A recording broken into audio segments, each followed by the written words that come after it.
जय Hind students. Shri Ram public school के online class में आपका स्वागत है। पिछले वीडियो में मैंने आप लोगों को पाठ 15 का भाग 1 पढ़ाया था, जिसका शीर्षक था नौकर। जिसमें मैंने आप लोगों को बताया था कि गांधी जी आश्रम में रहते थे, तो वहाँ सब पूरा काम करते थे, खाना बनाना, बर्तन धुलवाना, मतलब जितना भी वो अपना काम खुद ही करते थे। वे ऐसे काम करते थे जो नौकर चाकर करते हैं। उन्हें अपने ऊपर बिल्कुल घमंड नहीं था और वे कभी भी किसी नौकर द्वारा अपना काम नहीं करवाते थे।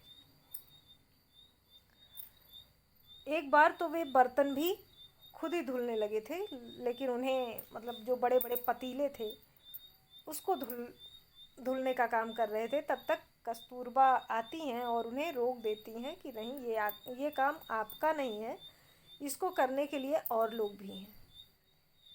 उसके बाद वो वहाँ से उठकर चले जाते हैं और कस्तूरबा को बर्तन मतलब पतीला साफ करने का काम सौंप जाते हैं। गांधी जी को कहीं भी किसी भी चीज़ में गंदगी बिल्कुल नहीं पसंद थी। वो साफ सफाई चाहते थे, चाहे वो बर्तन हो, चाहे वो कमरा हो, चाहे वो बिस्तर हो, कहीं भी कुछ भी, हर जगह उनका नियम था कि हर जगह साफ सफाई होनी चाहिए। जब तक बर्तन चमकते नहीं होते थे तब तक उन्हें संतोष नहीं होता था, मतलब उन्हें एकदम साफ चमकता हुआ बर्तन चाहिए था। तो इतना तो मैंने आप लोगों को भाग 1 में पढ़ा दिया। आज मैं आप लोगों को इसके आगे की कहानी बताती हूँ। एक बार जेल में उनको जो मददगार दिया गया था, जेल में उनके साथ काम करने के लिए जिसको रखा गया था, उसके काम से असंतुष्ट होकर उन्होंने बताया था कि वे खुद कैसे लोहे के बर्तनों को भी मांजकर चांदी सा चमका सकते थे। मतलब उससे असंतुष्ट हो गए और खुद कहे कि मैं अगर मांजूंगा तो ये चांदी जैसा चमकेगा। उन्हें गंदे बर्तन बिल्कुल नहीं पसंद थे। जब आश्रम का निर्माण हो रहा था, जब आश्रम बन रहा था, जो साबरमती आश्रम था, उस समय वहाँ आने वाले कुछ मेहमानों को तंबुओं में सोना पड़ता था। आश्रम निर्माण के समय जो वहाँ कुछ मेहमान आते थे, वो उन्हें तंबू में सोना पड़ता था। एक नवागत को पता नहीं था, नवागत मीन्स होता है कोई नया आया हुआ, तो उसको ये पता नहीं था कि अपना बिस्तर कहाँ रखना चाहिए। इसलिए उसने बिस्तर को लपेट कर रख दिया और यह पता लगाने गया कि उसे कहाँ रखना है। भाई वो नया नया आया था, इसलिए उसको नहीं पता था कि बिस्तर कहाँ रखा जाता है। तो वो लपेट देता है बिस्तर को, लेकिन उसको कहाँ रखना है इसे पता करने के लिए वो दूसरे के पास जाता है पूछने कि ये कहाँ रखा जाएगा। लौटते समय उसने देखा कि गांधी खुद उसका बिस्तर कंधे पर उठाए रखने चले जा रहे हैं। गांधी जी देखे कि वो ऐसे ही छोड़ के चला गया, तो गांधी जी को तो पसंद नहीं था। तो वे क्या करते हैं कि उसका बिस्तर उठा लेते हैं और अपने कंधे पर उठाकर चले जाते हैं उसको रखने के लिए। जब वो लौटता है तो वो गांधी जी को देखता है कि वो उसका बिस्तर उठा के ले जा रहे हैं रखने। आश्रम के लिए बाहर बने कुएं से पानी खींचने का काम भी वे रोज करते थे। मतलब आश्रम के बाहर जो था एक कुआं था। पहले लोग कुएं का पानी पीते थे, नल वल इतने नहीं होते थे, नलकूप नहीं होते थे। तो जब नल पंप हैंड पंप नहीं होते थे और कोई पानी का साधन नहीं था, तो उस टाइम कुआं था, तो कुएं से पानी निकाल कर पानी पीना होता था। तो आश्रम के बाहर एक कुआं बना हुआ था, तो कुएं से पानी निकालने का काम प्रतिदिन गांधी जी ही करते थे। एक दिन गांधी कुछ अस्वस्थ थे, मतलब उनका स्वास्थ्य जो था वो थोड़ा सही नहीं था और चक्की पर आटा पीसने के काम में हिस्सा बटा चुके थे। मतलब वो चक्की पर आटा पीस चुके थे। उनके एक साथी ने उन्हें थकावट से बचाने के लिए अन्य आश्रम वासियों की सहायता से सभी बड़े छोटे बर्तनों में पानी भर डाला। मतलब उस आश्रम वासी ने सोचा, उस उनके साथी ने सोचा कि गांधी जी का एक तो स्वास्थ्य नहीं ठीक है, दूसरे इन्होंने आटा भी पीसने का काम किया, तो ये कुछ ज़्यादा ही थक गए होंगे।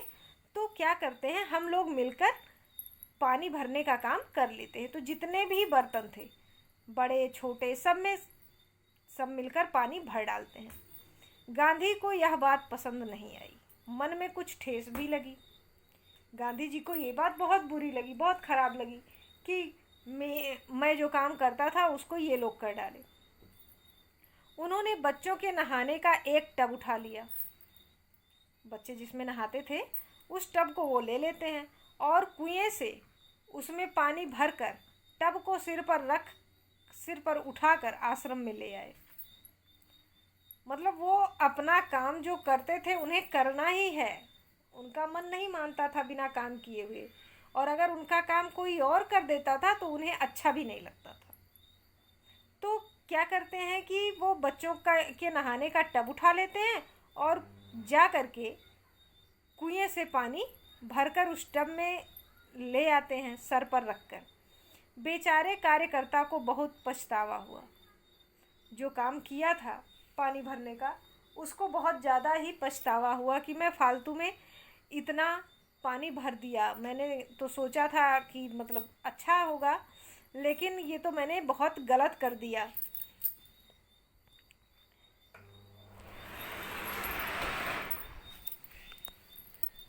तो शरीर से जब तक बिल्कुल लाचारी ना हो तब तक गांधी को यह बात बिल्कुल पसंद नहीं थी कि महात्मा या बूढ़े होने के कारण उनको अपने हिस्से का दैनिक शारीरिक श्रम ना करना पड़े। मतलब वे ये नहीं चाहते थे कि मैं जब तक हूँ, मतलब मेरा शरीर जब तक ठीक ठाक है, मैं लाचार नहीं हूँ, तब तक मेरा काम कोई करे। अगर कोई लाचार हो गया है, बूढ़ा हो गया, बहुत ज़्यादा दिक्कत हो रही है चलने में, तब तो ठीक है, लेकिन मैं अभी इतना बूढ़ा नहीं हुआ हूँ, इतना लाचार नहीं हुआ हूँ कि मेरा काम कोई करे। मेरा जो प्रतिदिन का मेहनत का काम है वो मैं खुद करूं, ये महात्मा जी को पसंद था। उनमें हर प्रकार का काम करने की अद्भुत क्षमता और शक्ति थी। वे हर प्रकार का काम कर सकते थे, उन्हें हर प्रकार का काम करने का उनके अंदर क्षमता थी और शक्ति भी थी। वह थकान का नाम भी नहीं जानते थे, वे थकना नहीं जानते थे, वे हमेशा काम ही काम करते रहते थे। दक्षिण अफ्रीका में बोअर युद्ध के दौरान उन्होंने घायलों को स्ट्रेचर पर लादकर एक एक दिन में 25-25 मील तक ढोया था। जब दक्षिण अफ्रीका में बोअर युद्ध हो रहा था तो उसके दौरान वे क्या करते थे, जो युद्ध में घायल लोग होते थे उन्हें स्ट्रेचर पर लाद कर एक दिन में 25-25 मील तक जाते थे ढोकर लेकर उनको। वह मीलों पैदल चल सकते थे। गांधी जी जो थे वो बहुत दूर दूर तक पैदल चल सकते थे, मतलब मीलों पैदल चल सकते थे। दक्षिण अफ्रीका में जब वे टॉल स्टॉय बाड़ी में रहते थे, दक्षिण अफ्रीका में कहाँ रहते थे, टॉल स्टॉय बाड़ी में, तब पास के शहर में कोई काम होने पर दिन में अक्सर 42 मील तक पैदल चलते थे। जब उन्हें पास के शहर में कोई काम होता था तो वे क्या करते थे, प्रायः 42 मील तक पैदल चल लेते थे। इसके लिए वे घर में बना कुछ नाश्ता साथ लेकर सुबह 2 बजे ही निकल पड़ते थे। शहर में खरीदारी करते और शाम होते होते वापस फार्म पर लौट आते थे। मतलब वो सुबह के 2 बजे, ठीक है, सुबह के 2 बजे ही निकल पड़ते थे। 42 मील जाना होता था ना, तो इसलिए वो बहुत सुबह ही निकल जाते थे एकदम। और उस समय वो घर पर बना हुआ कुछ नाश्ता ले लेते थे और चले जाते थे, और सब सामान शहर से खरीद वरीद कर उसके बाद लौटते थे शाम होते, और शाम होते होते वे अपने फार्म पर लौट आते थे। उनके अन्य साथी भी उनके इस उदाहरण का खुशी खुशी अनुकरण करते थे। उनके साथी भी इस काम को करना चाहते थे उन्हीं की तरह, कि जैसे ये करते हैं, ये इतना मील पैदल चलते हैं, तो हमें भी चलना चाहिए। तो वे भी उनका अनुकरण करते थे, उनके अनुसार काम करते थे, उनके अनुसार चलते थे। एक बार किसी तालाब की भराई का काम चल रहा था। एक बार एक तालाब था जिसका भराई का काम चल रहा था, जिसमें गांधी के साथी लगे हुए थे, जिसमें गांधी जी के कुछ साथी थे जो लगे हुए थे।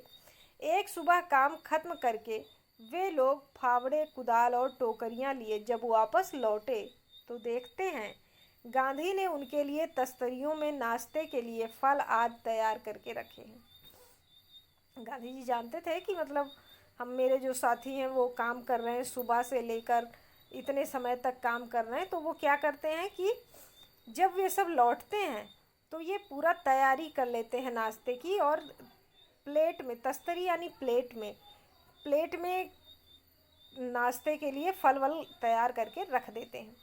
एक साथी ने पूछा, आपने हम लोगों के लिए यह सब कष्ट क्यों किया?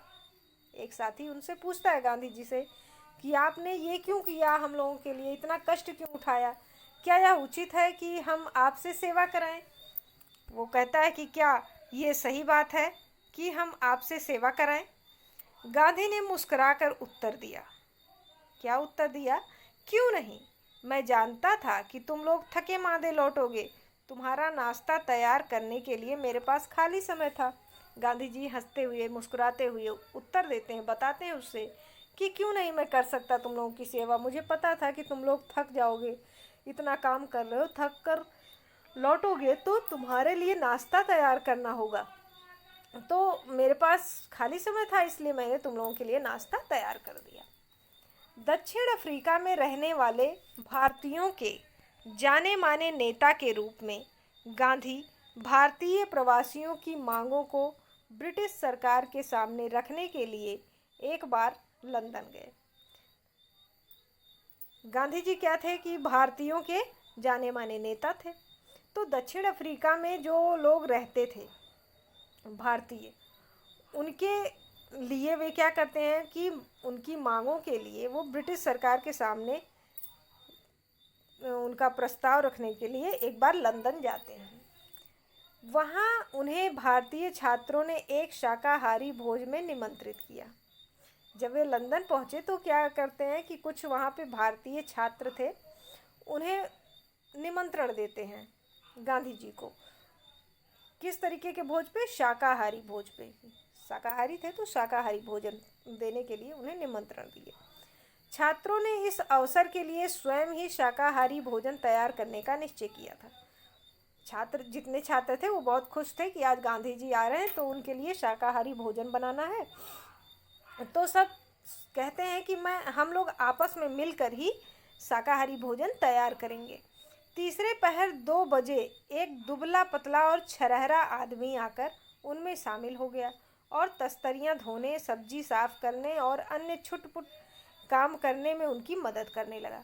मतलब तीसरे पहर, मतलब 2 बजे के समय क्या होता है कि एक आदमी आता है जो दुबला पतला रहता है, वो भी आकर उनमें शामिल हो जाता है, उन छात्रों में, और छात्रों में शामिल होकर वो भी काम कराने लगता है। कहीं प्लेटें धोता है तो कहीं सब्जी साफ कर रहा है, तो जितने भी छोटे मोटे काम थे वो भी उनको करने में उनकी मदद कर रहा है। बाद में छात्रों का नेता वहाँ आया तो क्या देखता है कि वह दुबला पतला आदमी और कोई नहीं, उस शाम को भोज में निमंत्रित उनके सम्मानित अतिथि गांधी थे। तो बाद में जो छात्रों का नेता था, छात्र नेता भी होते हैं, तो जो उनका नेता था, जब वो वहाँ आता है तो देखता है कि एक दुबला पतला आदमी जो काम कर रहा है इतना सारा, वो कोई और नहीं है जिसे उन्होंने निमंत्रित किया है, जिसे सम्मानित करने के मतलब भोज करने के लिए निमंत्रण दिया है, वो वही सम्मानित अतिथि है, यानी गांधी जी हैं। गांधी दूसरों से काम लेने में बहुत सख्त थे, लेकिन अपने लिए दूसरों से काम कराना उन्हें नापसंद था। वो दूसरों से काम लेते थे, ऐसा नहीं है काम नहीं कराते थे, लेकिन अपने लिए नहीं काम कराते थे। दूसरों से काम कराने के लिए वो बहुत सख्त थे कि ये काम करना चाहिए, लेकिन अपने लिए वो कोई काम किसी दूसरे से नहीं कराते थे। उन्हें पसंद ही नहीं था कि वो किसी कोई भी उनका काम करे। एक बार एक राजनीतिक सम्मेलन से गांधी जब अपने डेरे पर लौटे, एक बार एक राजनीतिक सम्मेलन था, तो वे वहाँ से जब लौटते हैं तो रात हो गई थी। उस समय रात हो गई थी। सोने से पहले वे अपने कमरे का फर्श बुहार रहे थे। मतलब जब वो सोने जा रहे थे तो उसके पहले वो क्या करते हैं, अपने फर्श पे झाड़ू लगा रहे थे। उस समय रात के 10 बजे थे। कब झाड़ू लगा रहे थे? रात के 10 बजे के समय वो झाड़ू लगा रहे थे। एक कार्यकर्ता ने दौड़कर गांधी के हाथ से बुहारी ले ली। बुहारी यानी झाड़ू ले ली।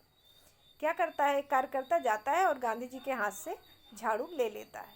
जब गांधी गांव का दौरा कर रहे होते, उस समय रात को यदि लिखते समय लालटेन का तेल खत्म हो जाता तो वे चंद्रमा की रोशनी में ही पत्र पूरा कर लेना ज़्यादा पसंद करते थे।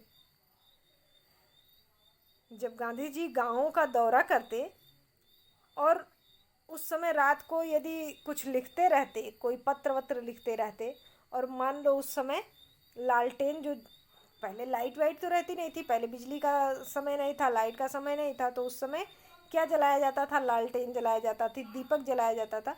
तो जो लालटेन जलाया जाता था तो लालटेन में तेल पड़ता है, तेल जब तक रहेगा तभी तक लालटेन जलेगा।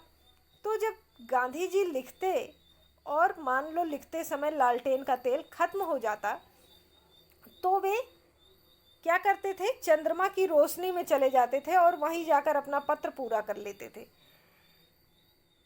लेकिन सोते हुए अपने किसी थके हुए साथी को नहीं जगाते थे। मतलब वो किसी को भी जगाना पसंद नहीं करते थे, वो अपना काम खुद कर लेते थे।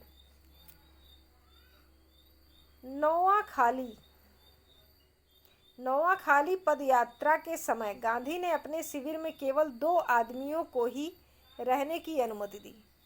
नौवाखाली पदयात्रा उन्होंने की थी, तो उस समय गांधी जी ने अपने शिविर में, अपने तंबू में क्या किया था, केवल 2 आदमियों को रहने की अनुमति, इजाज़त दी थी। इन दोनों को यह नहीं मालूम था कि खाखरा कैसे बनाया जाता है। अब जिन दोनों आदमियों को उन्होंने अपने साथ रखा था, उन्हें ये नहीं पता था कि खाखरा कैसे बनता है। इस पर गांधी स्वयं रसोई में जा बैठे। जब उन्होंने देखा कि उन दोनों को खाखरा बनाने नहीं आता है, तो वे क्या करते हैं कि वो खुद चले जाते हैं रसोई में और वहाँ जाकर बैठ जाते हैं और निपुण रसोइये की तरह, मतलब बहुत कुशल, जिसको सब कुछ आता है, रसोई का काम जितना होता है सब आता है, उसकी तरह, एक योग्य रसोइये की तरह वे खाखरा बनाने की विधि उन्हें बताते हैं। उस समय गांधी की अवस्था 78 वर्ष की थी। 78 मीन्स आप लोगों को पता है ना, 78। उस समय गांधी जी की जो अवस्था थी, जो आयु थी, वो थी 78 वर्ष, यानी 78 ईयर्स। ठीक, 78 ईयर के थे। गांधी को बच्चों से बहुत प्रेम था। गांधी जी को जो बच्चे होते थे उनसे बहुत लगाव था, बहुत प्रेम था। अपने बच्चों के जन्म के 2 माह बाद उन्होंने कभी किसी दाई को बच्चे की देखभाल के लिए नहीं रखा। जब उनके जो बच्चे हुए, अपने बच्चों के जन्म के 2 माह के लिए वो रखते थे किसी दाई को। उसके बाद वे कभी भी दाई को नहीं रखते थे अपने बच्चों की देखभाल करने के लिए। वे मानते थे कि बच्चे के विकास के लिए माँ बाप का प्यार और उनकी देखभाल अनिवार्य है। उनका मानना था कि दाई का रखना ठीक नहीं है, दाई देखभाल तो कर लेगी लेकिन उससे ज़्यादा देखभाल अच्छे से उनके माँ बाप करेंगे, और बच्चों के लिए माँ बाप का प्यार और उनकी देखभाल ज़्यादा आवश्यक है। इससे बच्चों का विकास अच्छे तरीके से होगा। तो आज बस इतना ही। अब आगे की कहानी मैं आप लोगों को आगे के भाग में पढ़ाऊंगी। अब इससे संबंधित कुछ प्रश्न हैं जिन्हें आप अपने उत्तर पुस्तिका में लिख लीजिएगा और याद कर लीजिएगा। तो सबसे पहला प्रश्न है, आश्रम निर्माण के समय वहां आने वाले कुछ मेहमानों को कहाँ सोना पड़ता था। दूसरा प्रश्न है, गांधी जी के मन को कौन सी बात पसंद नहीं आई। तीसरा प्रश्न है, कार्यकर्ता को क्यों पछतावा हुआ। चौथा प्रश्न है, गांधी जी की कुछ विशेषताएं बताइए। पांचवा प्रश्न है, बोअर युद्ध के दौरान उन्होंने क्या काम किए थे। छठा प्रश्न है, दक्षिण अफ्रीका में वे कहाँ रहते थे। सातवां प्रश्न है, गांधी जी अक्सर कितने मील पैदल चलते थे। आठवां प्रश्न है, एक साथी ने गांधी जी से क्या पूछा। और नौवां प्रश्न है, गांधी जी लंदन क्यों गए थे। तो ये 9 प्रश्न हैं जिनके उत्तर आपको अपनी उत्तर पुस्तिका में लिखना है और याद करना है। धन्यवाद।